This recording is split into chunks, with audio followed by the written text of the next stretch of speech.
Benvenuti al Meteo.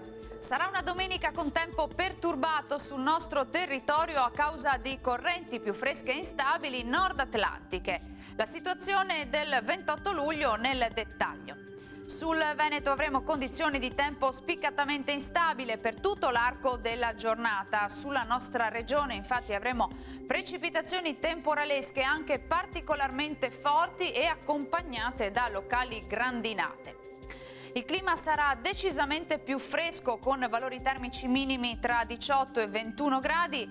Per quanto riguarda le temperature massime, invece queste oscilleranno tra i 22 e i 25 gradi e anche la sensazione di afa sarà decisamente in attenuazione.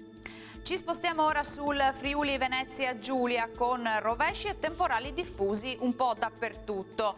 Attenzione perché non si escludono anche qui dei fenomeni anche intensi, tuttavia migliorerà nel corso della nottata.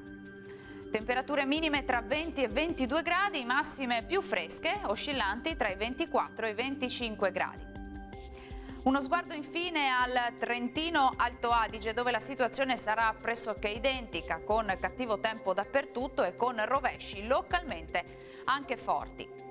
Temperature anche in questo caso in calo, con minime sui 18 gradi, massime sui 25 gradi circa.